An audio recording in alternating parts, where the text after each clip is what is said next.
Someone please take my cards away because I've been spending too much money. Hello friends, this is actually my second time filming this because, oh, welcome back to my channel.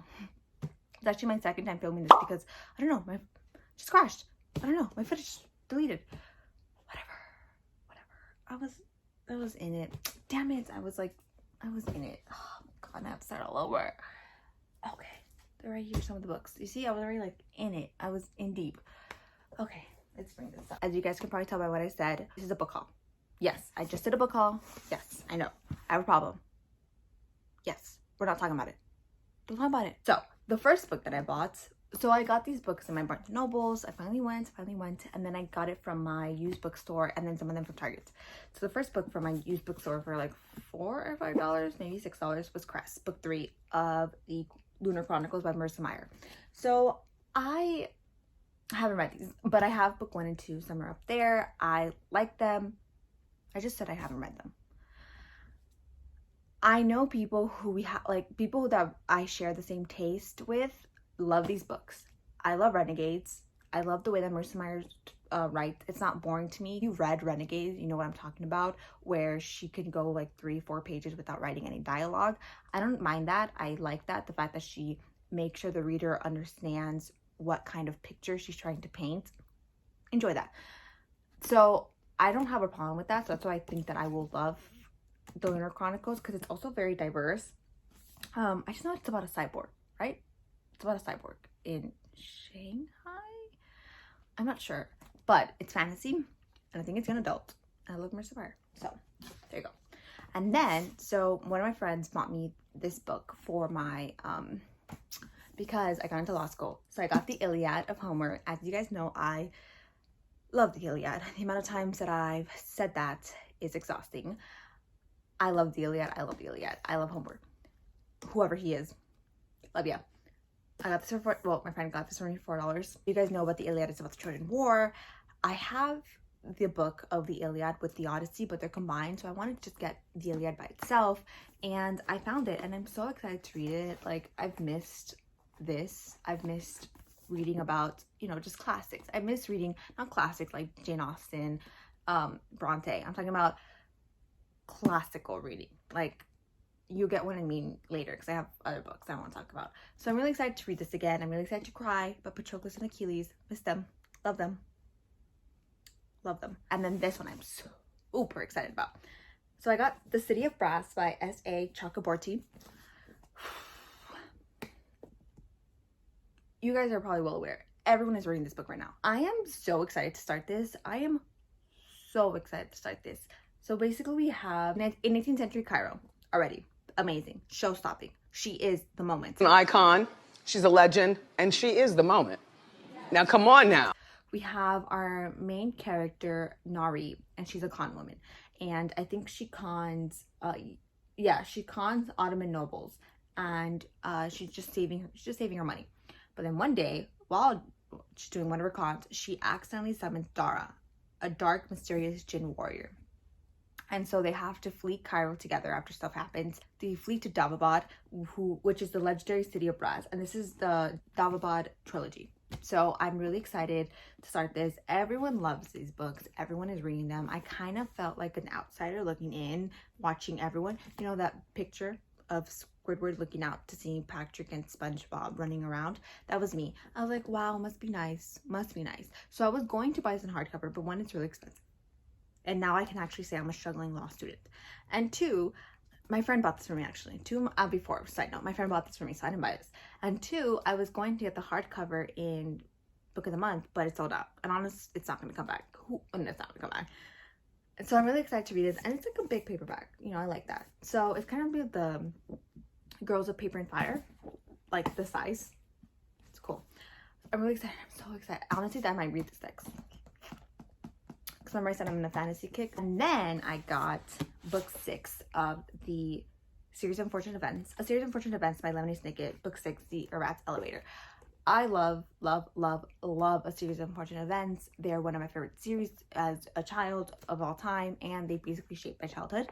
This is basically, we follow our three orphans, Violet, Klaus, and Sunny Baudelaire. They are being chased by this evil Count Olaf for their fortune. And he goes from like family to family who they're like placed with because distant relatives. And he's trying to swindle them, basically. Trying to capture them and kill them all except one because he just needs one for their fortune. So I recommend this even now, even if you're 30 years old. I recommend this just because it's very fun. They're so fun. It literally makes you, it reminds you of your like, it reminds you of being a child. Like, it's so fun, it's so easy, and I love him. I love these books. I also might read these again. Then I got You Had Me at Ola by Alexis Daria. I am so excited to read this. Author of Color, yes, Latina. So this is basically so we have our two main characters, Jasmine and Ashton. Jasmine is this very big telenovela star, and she realizes that her life is on blast. Her life is everywhere that she turns. Her life is either on social media, on the news, on magazines, and she's like, no. And then we have Ashton, who is this big star, but mainly in the Latin American world, and he wants to make it big in Hollywood. And so they both end up on this bilingual telenovela, why am I saying it white? Telenovela in New York City for different reasons. Jasmine, I think, wants to figure out her leading lady plan. And then Ashton wants to get the attention of Hollywood casting directors. I think they start practicing their on-screen chemistry off-screen. And I know people who have read this says that that part of their relationship is, so they start getting closer, obviously. I think it's kind of a friends with benefits situation. And yeah, I'm really excited just because as I was skimming and I saw like abuelita, I saw some like Spanish phrases. I was like, yes, this is exactly what I wanted. Yes, this is romance. And yes, I said I was trying to get back into fantasy. I'll make an exception. Also, I'm pretty sure the ending is like, oh yeah, there's secrets that are gonna expose and like threaten their relationship, blah, blah, blah. Miscommunication? Possibly unrequited feelings? Seemingly unrequited feelings. If one of them cries, I will be very happy. I need that confrontation, showdown, I love you, do you love me? I don't know. I need all of that. Then we have In Cold Blood by Truman Capote. I think this is a like real life like documentary. It's a true crime, right? Everywhere I turn in true crime, podcasts, movies, documentaries, and books, nonfiction and fiction, someone always mentions this book. I wanted to buy it for so long. So basically on November 15, 1959, in a small town of Kansas, the 4 members of the Cutter family were savagely murdered by a blast from a shotgun held a few inches from their faces. And then this is kind of like a recounting of what happened before, during, after, all of that. I'm excited to read this. Maybe I'll save this for Halloween just because it has that like creepy vibes, you know? In case you didn't know, Halloween season already started. Just putting that out there. And I got American Gods by Neil Gaiman for $2. This one, people say it's kind of like a adult Percy Jackson. That's what I've heard. That's what I've heard. So basically we have this main character, Shadow, and his wife is killed, and as he's flying home for the funeral, Mr. Wednesday. When I read this, I got like chills. I got scared. It's next to him, and I don't know if he propositions him or he starts talking to him, and like Shadow's like, wait a minute, why do you know so much about me? I really hope it lives up to its reputation just because a lot of people talk about this. And then, so my used bookstore has this blind date with the book kind of scenario, kind of thing, and it talks, so basically the people who work there, they wrap a book and then they write like a little synopsis of it. So if you're in the mood for this kind of genre, pick this up. This has like a haunted house and it will get you ready for Halloween, la la la. You can wrap it, surprise, Christmas. So I got this like sci-fi fantasy, and I wrapped it, and it was Neverwhere by Neil Gaiman. So this is kind of like an alternate universe. So we have our 2 young characters, girl and boy, and I think it's just like, an alternate universe in London. As you guys know, when I was in college, my 2 majors were history and political science. So I'm kind of surprised that I haven't got into this kind of genre, historical romance. Yep.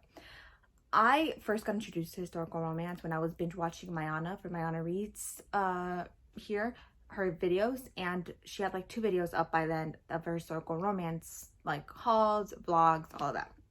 I was intrigued. I was like, wait a minute, because before when people would talk about it like in their hauls, I was like, okay, skip, no one cares. I was like, no one cares. But there's like a whole video dedicated, so like, okay, I'm intrigued, and I read it and I was watching it and I was like, wait a minute, yes. So that's when I started paying attention more to when people will talk about it in their videos. So like Chandler from Chandler Ansley here on YouTube did a whole video about unboxing historical romance, like this mystery box. Peace, Love, and Books here also does like dedicated videos to that. So I was like, you know what, it's time. I'm gonna pick up my first ever historical romance. And I did. The Earl Takes a Fancy. Ooh, The Earl Takes a Fancy. Oh, that's cool. Okay, so we have our main character, Fancy. That's right, her name is Fancy, as in the Earl Takes a Fancy. Yeah, so Fancy is not like other girls. She is smart. She's intelligent. She doesn't care about materialistic stuff. She works in a bookshop. And then one day, this mysterious, intriguing man comes in. And the man is, British accent, Matthew Somersby, Earl of Rosemont. Sometimes I randomly start speaking in a British accent and my family's like, what the hell are we gonna do now? What the hell we gonna do now? And then sometimes my thoughts are also in British. He's been widowed and he's recluse. Ooh, he's a recluse. Ooh. And he comes into this bookstore. So everyone's obsessed with becoming his next wife. He's like, nope, bye. He's like, nope. So he sheds his Earl like status. And he's like, no, I just want to like be by myself. Like I just want to find myself. So he goes into Fancy's shop for refuge, and their night, wow, they share a passionate kiss. Oof. And it leaves them both longing for more. Oh my god, I love this. I love this. It's exactly what I need. I'm excited. Oh, look at how pretty that is. Where are you? Look at how pretty that is. And then I want to get more into Greek tragedies, because in an alternate universe, I was a classics major. Yes, as in the secret history classics major. So I got Greek tragedies in my used bookstore. So I got Euripides, Medea, and other plays. I got Aristophanes, Lysistrata, and other plays. Oh, good names. And I got Aeschylus, the Orestia, Agamemnon. The libation. Oh my god, that one I didn't know. The libation bearers and Eumenides. Oh my god, Eumenides. Oh my god.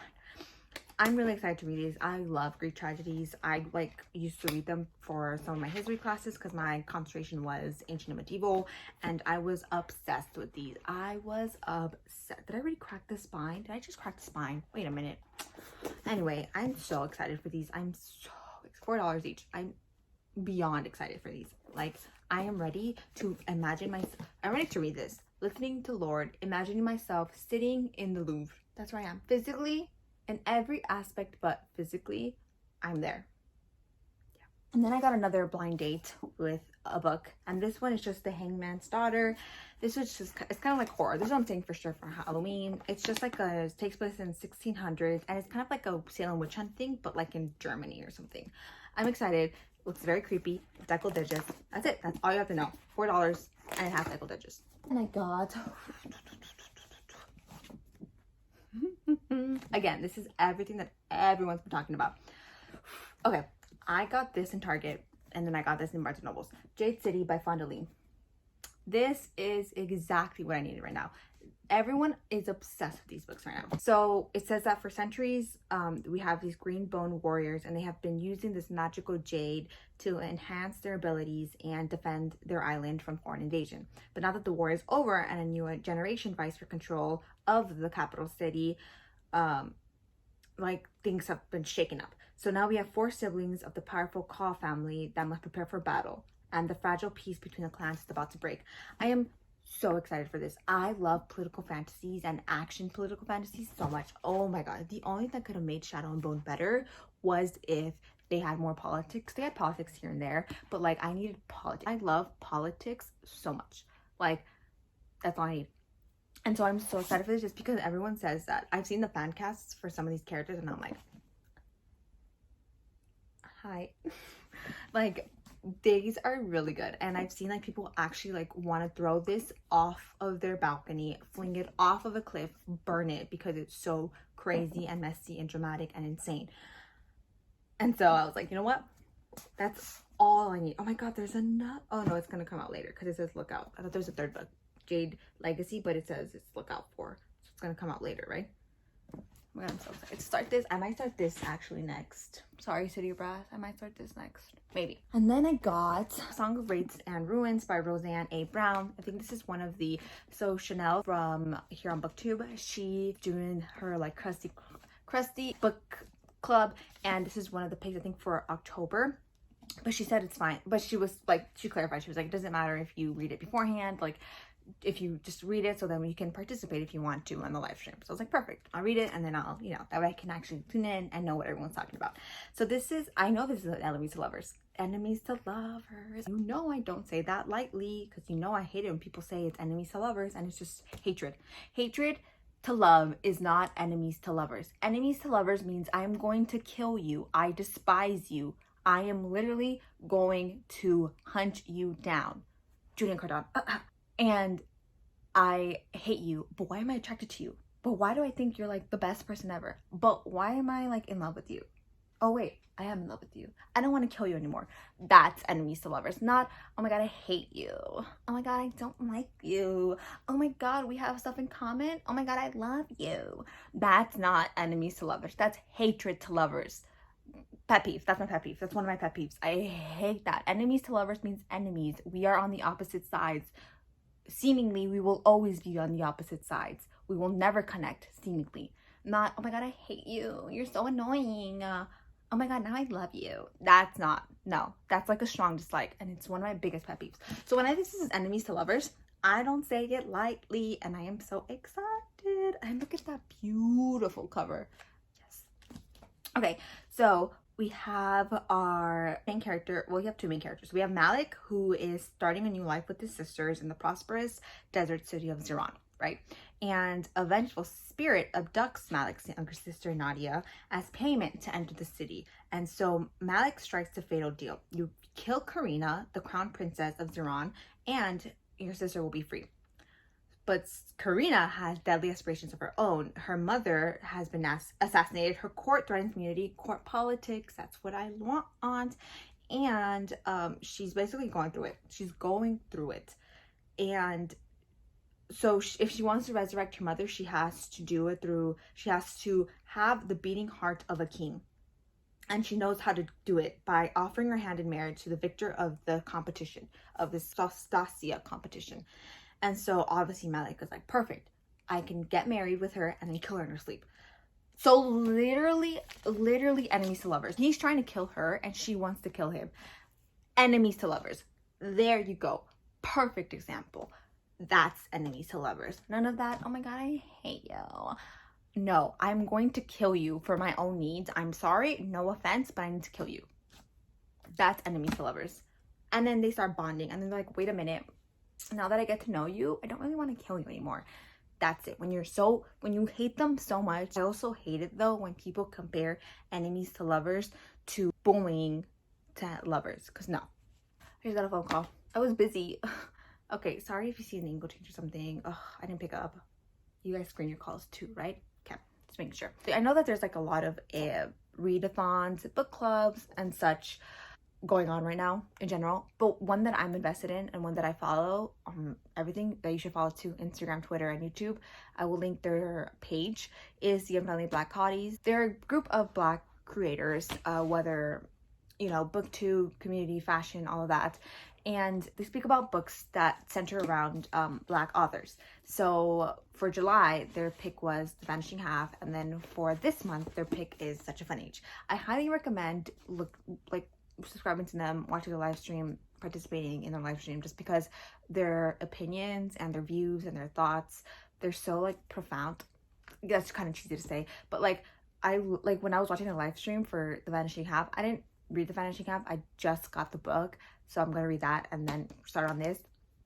But like I just thought that they're like, I just loved hearing them speak about it, just because they were bringing such like creative ideas and such creative opinions and such like their personal experiences. And I really like that, because I could tell that they were invested in this book and invested in, you know, what they're doing. And I love that. I love when people are passionate about their things, you know, about what they love.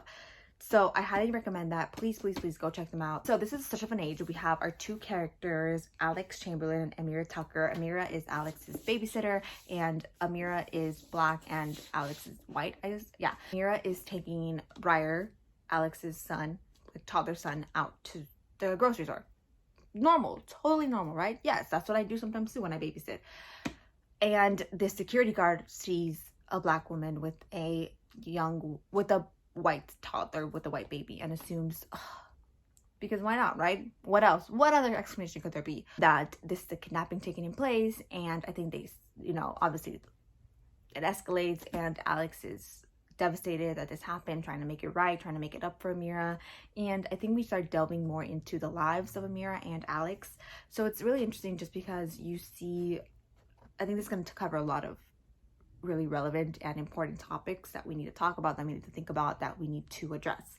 So I'm really excited to start it, and a lot of people have been reading this either just to read it or for the live stream that's coming up. I don't know when their live stream is happening, but they always update on their social medias, and everyone on my timeline has been giving this either 4 or 5 stars. So that says something.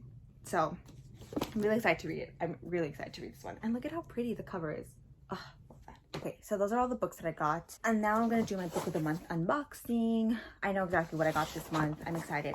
So let's just talk about it while I'm ready to do it. So I got Atomic Love, which is a kind of historical romance, not really, set like during the Cold War. We have our main character, Atomic Love by Jenny Fields. She used to work in like the Manhattan Project, but then something happened and she ended up, something happened. I forgot what happened. So now she's like working somewhere else, and I think her like lover, her best friend, her like one that she was working with, betrayed her. And so the FBI come knocking years later, and they're like, hey, you need to get back in touch with him because we're trying to take him down. The FBI agent who says that, I think they start like and but then she's also like, wait a minute, now I'm gonna get back in touch with this guy who I was in love with for all these years. So yeah, I was like, ooh, possible love triangle. I hate love triangles. I hate love triangles so much, but I don't know. Sometimes they just hit. Okay, and then I got The Vanishing Half by Britt Bennett. This is the one that was the hotties. This was their book club pick for last July. So we have our two sisters, and they're growing up in a small southern black community and running away at 16. Many years later, one sister lives with her black daughter in the same southern town she once tried to escape, and across the country, the other, who secretly passes for white, and her white husband knows nothing of her past. And so we just have it, and I think it's kind of like we just see like the racism that is still around and the racism that was around back then, and we see the twins' lives and how different they are because one passes as white. So I'm really excited to read this. Again, I was tuning in for the live stream. I didn't really understand what they were talking about, but I don't really remember any of the spoilers that they were saying, so I'm really excited to read this. Really excited. I'm gonna read this at such a fun age, like ASAP.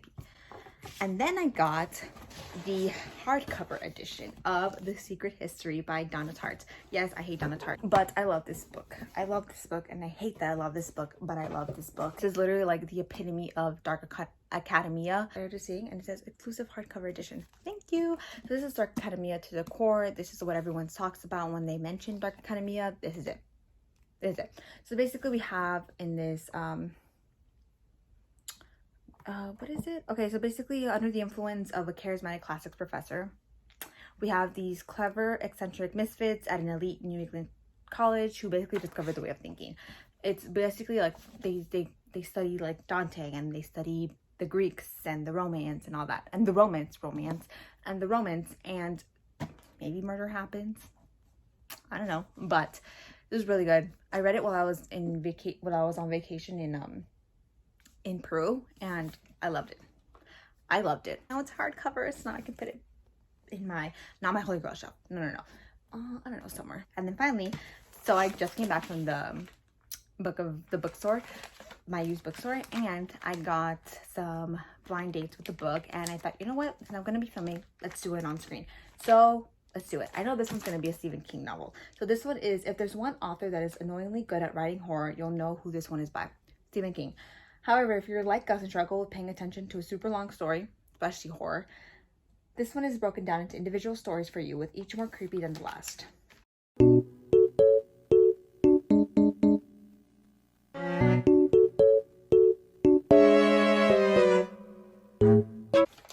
Stephen King, The Bazaar of Bad Dreams.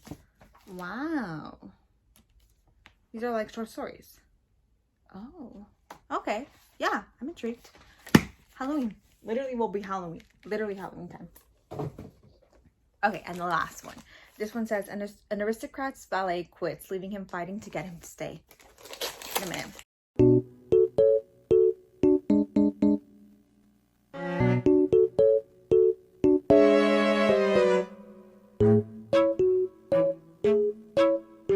TJ Wodehouse. Thank you, Jeeves. Oh. Okay, so basically the aristocrat cannot survive long without his Shakespearean quoting and problem-solving ballet. And after a narrow escaped forced marriage, a cottage fire, and a great butter theft, the celebrated literary odd couple are happy to return to the way things are. Wait a minute, is this... Is this... Wait a minute. Is this... Are we flying the rainbow flag right now?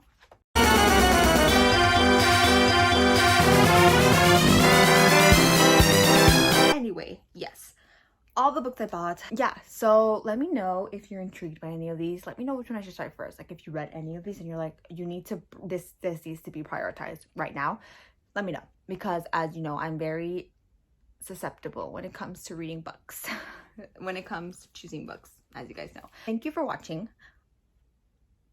And stay safe. I always forget it. Thank you for watching. Stay safe and go reach for a book for me. Bye.